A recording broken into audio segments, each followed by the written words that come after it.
nggak sih? Anda ngerasa pengen banget dengar suara Tuhan secara pribadi, tapi kok kayaknya susah ya?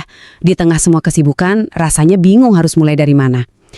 Nah, dalam pembahasan kita kali ini, kita akan bedah tuntas sebuah praktik yang luar biasa, namanya saat teduh. Ini bakal jadi panduan praktis kita buat membangun hubungan yang lebih dalam lagi sama Tuhan. Oke, kita mulai dari fondasinya ya, dari Mazmur 5 ayat 4. Ini bukan sekedar ayat yang indah loh, ini tuh soal sikap hati. Coba perhatikan deh kalimat kuncinya. Menunggu dengan penuh harap. Nah, ini dia esensinya. Saat teduh itu bukan sekedar ritual pagi, bukan sekedar checklist, tapi sebuah penantian yang aktif. Sebuah ekspektasi kalau Tuhan itu beneran mau dan akan berbicara sama kita. Ini dia peta perjalanan kita untuk beberapa menit ke depan. Kita bakal mulai dari dasarnya. Apa sih saat teduh itu? Terus kenapa ini penting banget? Gimana langkah-langkah praktisnya? Lalu bagian yang seru, gimana cara kita mengenali suara Tuhan? Tentu ada hambatannya kan? Nah, kita bahas juga cara mengatasinya. Dan yang paling penting, apa langkah pertama yang bisa langsung Anda ambil setelah ini? Yuk, kita masuk ke bagian pertama. Apa itu saat teduh? Kita bangun dulu fondasinya sama-sama. Intinya tuh sederhana banget. Saat teduh itu adalah waktu janji temu kita yang pribadi dan disengaja dengan Tuhan. Jadi ini bukan sekedar kebiasaan kosong ya, tapi waktu yang benar-benar kita khususkan setiap hari untuk dua aktivitas utama. Berbicara kepadanya lewat doa, dan ini yang sering kelupaan, mendengarkan dia lewat firman-Nya. Lanjut ke bagian kedua. Mengapa sih ini penting? Memahami kenapanya, ini bisa jadi motivasi terbesar kita untuk konsisten melakukannya setiap hari. Manfaatnya tuh luar biasa loh. Waktu kita saat teduh, kita itu sedang meneladani apa yang Yesus sendiri lakukan.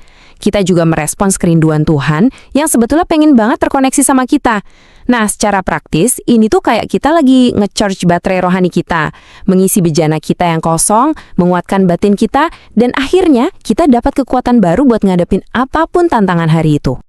Oke, sekarang bagian ketiga. Kita masuk ke hal yang praktis. Gimana sih cara melakukannya? Caranya simple dan berpusat pada 3 hal ini. Pertama, sembah Tuhan.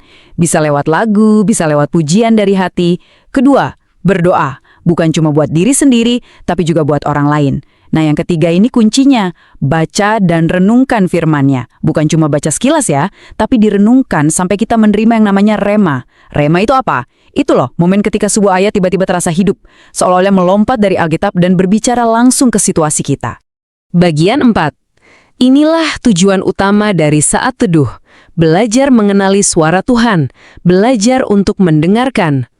Nah, ini dia nih yang sering jadi pertanyaan. Gimana kita bisa bedain mana suara Tuhan, mana suara pikiran kita sendiri, atau bahkan suara si jahat? Coba lihat tabel ini. Kuncinya simple. Suara Tuhan itu asalnya dari hati. Rasanya spontan dan utuh. Kalau suara kita sendiri, itu datangnya dari pikiran. Hasil kita menganalisis, menimbang-nimbang. Nah, kalau suara iblis, itu paling gampang dikenali. Sifatnya selalu negatif, selalu mengintimidasi, dan tujuannya cuma satu, bikin kita ragu. Biar lebih jelas, ini ada 5 ciri khas dari suara Tuhan. Pertama, idenya itu spontan dari hati, bukan dari otak.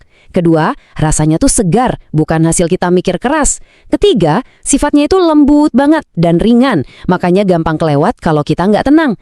Keempat, pesannya itu spesifik dan punya tujuan jelas untuk Anda. Dan yang terakhir, kalau kita taat, pasti ada kuasa dan damai sejahtera yang luar biasa. Sekarang kita masuk ke bagian kelima, mengatasi hambatan. Jujur aja, ini gak selalu gampang, tapi tenang, mengenali penghalangnya itu sudah setengah dari kemenangan, dan semua orang pasti pernah mengalaminya kok.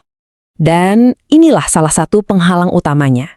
Rasa enggan untuk mendengar itu seringkali datang dari apa yang Alkitab sebut hati yang keras. Gambar ini pas banget menggambarkannya kan, kayak batu. Hati yang keras itu sulit banget ditembus oleh suara Tuhan yang lembut. Selain hati yang keras, coba deh perhatikan penghalang-penghalang umum ini. Mungkin ketidakpercayaan. Kita ragu apa Tuhan beneran mau ngomong sama kita. Bisa juga karena dosa yang belum kita beresin. Atau kepahitan yang tanpa sadar menutup pintu hati kita. Seringkali musuh terbesarnya ya kesibukan kita sendiri. Dan tentu ada juga si jahat yang selalu berusaha menciptakan gangguan biar perhatian kita teralihkan. Oke, bagian terakhir. Langkah pertama Anda. Sekarang saatnya kita mengubah semua pengetahuan ini jadi tindakan nyata. Jadi sebuah proyek ketaatan. Tapi sebelum itu, coba kita berhenti sejenak dan renungkan pertanyaan ini. Jujur aja sama diri sendiri deh. Dari semua penghalang tadi, sibuk, ragu, pahit hati, mana yang paling sering jadi tantangan buat Anda? Coba ambil waktu sebentar buat mikirin ini. Karena jujur mengakui tantangannya adalah langkah pertama menuju sebuah terobosan. Kalimat di layar ini merangkum semuanya dengan sangat baik. Saat Anda berdoa, Tuhan itu mendengarkan. Saat Anda belajar mendengarkan, Tuhan akan berbicara. Dan saat Anda percaya, Tuhan pasti bekerja. Jadi mendengarkan suaranya itu adalah bagian dari sebuah siklus iman yang hidup dan aktif. Jadi ini dia rencana aksi Anda. Kita sebut saja proyek ketaatan yang super simple. Nggak usah nunggu waktu yang sempurna, karena itu nggak akan pernah ada. Mulai aja besok. Cuma butuh 2 hal kok, buku catatan dan kemauan. Sediakan waktu, belajar untuk hening dan mendengarkan, lalu tulis apapun yang Anda dapatkan. Ini bukan soal kesempurnaan, tapi soal memulai sebuah perjalanan yang akan mengubah hidup Anda.